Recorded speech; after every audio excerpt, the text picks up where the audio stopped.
আমি মোহাম্মদ সুমন সরকার উল্লাপাড়া থানার পৌরসভাধীন ঝিকিরা ২ নম্বর ওয়ার্ডের বাসিন্দা। পেশায় আমি একজন শিক্ষক। আমার ছোট ভাই মোহাম্মদ সুজন সরকার বিএনপির ছাত্র দলের রাজনীতির সাথে জড়িত থাকায় এলাকার ৩ নম্বর ওয়ার্ড কাউন্সিলর নজরুল ইসলাম লেবু, আওয়ামী লীগের কর্মী শোয়েব এবং রেফাত হোসেন রকেট বিভিন্ন সময় নানানভাবে তাকে হয়রানি করার চেষ্টা করে।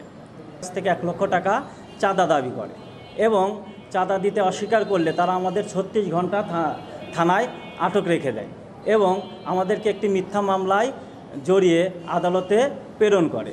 যে মিথ্যা মামলার থানার মামলা নাম্বার ছিল 22/24 এবং জিআর মামলা নাম্বার 174/24।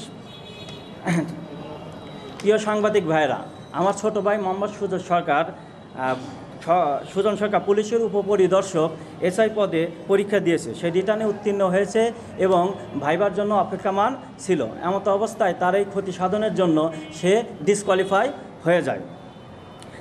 আমরা এখন এই মিথ্যা মামলার প্রতিকার চেয়ে একটি মামলা দায়ের করতে চাচ্ছি এবং আমরা সঠিক বিচার দাবি করতেছি। আমরা সঠিক বিচারে